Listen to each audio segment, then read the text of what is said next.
রাজধানীর শহীদ সোহরাওয়ার্দী কলেজে হামলা ও ভাঙচুরের প্রতিক্রিয়ায় এবার ডক্টর মাহবুবুর রহমান মোল্লা কলেজে হামলা ও ভাঙচুর করেছে বিক্ষুব্ধ শিক্ষার্থীরা। তাদের সঙ্গে যোগ দিয়েছেন কবি নজরুল সরকারি কলেজের শিক্ষার্থীরাও। দুপক্ষের মধ্যে দফায় দফায় সংঘর্ষ হয়।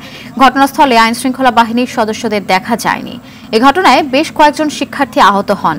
এর আগে সকাল 10টা থেকে কবি নজরুল ও সোহরাওয়ার্দী কলেজের শিক্ষার্থীরা বাহাদুর শাহ পার্কের সামনে লাঠিসোঁটা নিয়ে জড়ো হতে থাকে। বেলা 11:30টার দিকে বিক্ষুব্ধ শিক্ষার্থীরা মোল্লা কলেজের দিকে যান। রাস্তার বিপরীত পাশে মোল্লা কলেজের শিক্ষার্থীদের অবস্থান নিতে দেখা গেছে।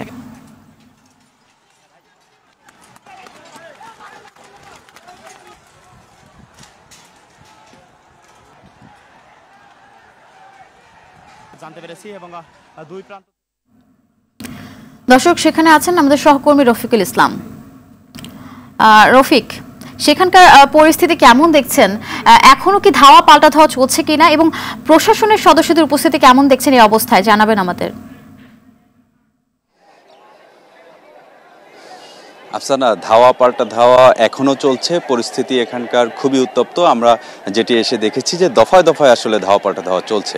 সকাল থেকেই যে সংঘর্ষ শুরু হয়, আপনাকে একটু জানিয়ে রাখি, এই সংঘর্ষের সূত্রপাত কিন্তু এখন থেকে আরো এক সপ্তাহ আগে, বিশেষ করে এই মোল্লা মাহবুবুর রহমান কলেজের একজন শিক্ষার্থীর মৃত্যুর ঘটনায় সেখানে হাসপাতালে ছাত্ররা একটি সংঘর্ষের পরিস্থিতি সৃষ্টি হয় এবং সেখান থেকে সোহরাওয়ার্দী কলেজ এবং কবি নজরুল কলেজে সেখানে বিক্ষুব্ধ ছাত্ররা হামলা করে। সেই সূত্রের জের ধরে কিন্তু আজ সকালে কবি নজরুল কলেজ এবং সোহরাওয়ার্দী কলেজের বিক্ষুব্ধ শিক্ষার্থীরা তারা মোল্লা মাহবুবুর রহমান কলেজের দিকে আসে এবং সেখানে তারা কলেজে ব্যাপক ভাঙচুর চালায়। আমরা দেখেছি যে পরিস্থিতি আমরা কিছুদিন আগে দেখেছি যে এখান থেকে মোল্লা মাহবুবুর রহমান কলেজের যারা শিক্ষার্থী তারা সোহরাওয়ার্দী কলেজ এবং কবি নজরুল কলেজের শিক্ষার্থীদেরকে ধাওয়া দিয়ে রাস্তা থেকে সরিয়ে দিয়েছে। পুরো এলাকাটাই আসলে একটি রণক্ষেত্রে পরিণত হয়েছে।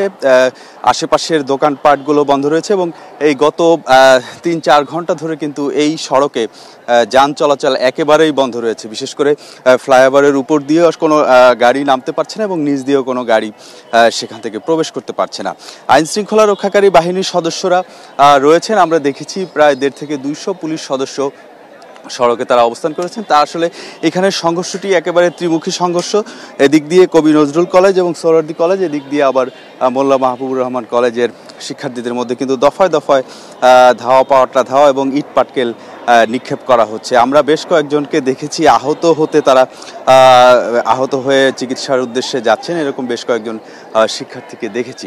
পুরো এলাকায় এখনো একেবারে থমথমে অবস্থা বিরাজ করছে। আশেপাশের যারা ভবনের বাসিন্দারা রয়েছেন তারাও বেশ আতঙ্কিত। আমরা দেখেছি প্রত্যেকটি ভবনের বা যে প্রধান ফটক, সে ফটকটি তারা বন্ধ করে রেখেছেন। খুবই উত্তপ্ত পরিস্থিতি।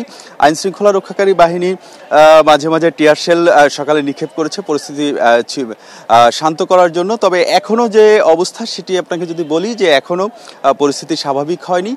দফায় দফায় কিন্তু ধাওয়া পাল্টা ধাওয়া চলছে। আফসানা। রফিক, অসংখ্য ধন্যবাদ আপনাকে।